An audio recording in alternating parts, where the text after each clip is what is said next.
नमस्कार शिक्षक मित्रांनो, शाळा पूर्वतयारी लिंक भरत असताना लॉग इनच्या संदर्भात बऱ्याच जणांना अडचणी येत आहेत.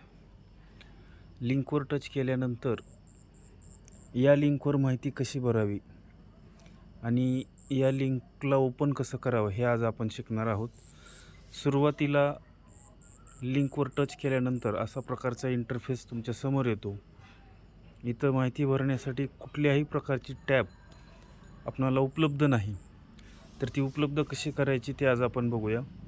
सुरुवातीला या ठिकाणी जो या कोपऱ्यामध्ये लॉग इनचा ऑप्शन आहे, या बाजूला यावर आपल्याला टच करायचं आहे आणि खाली जे लॉग आऊट बटन आहे त्या बटनावर टच करून आपल्याला लॉग आऊट व्हायचं आहे. लॉग आऊट केल्यानंतर माहिती भरण्याची टॅब आपल्या समोर येईल.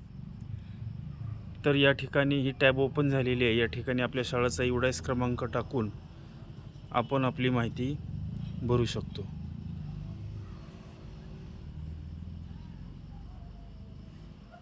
यामध्ये पहिले पाऊल यावर टच करायचं आहे.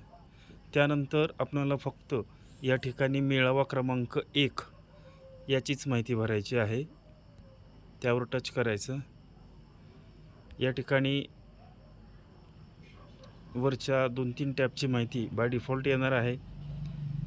मेळाव्यात सहभागी व्यक्तींची एकूण स्वयंसेवक किती होते, एकूण मातापालक दाखलपात्र मुलांच्या किती होत्या, या सगळ्या माहिती आकडेवारी भरून खाली सेव्ह या बटनावर आपल्याला टच करायचं आहे.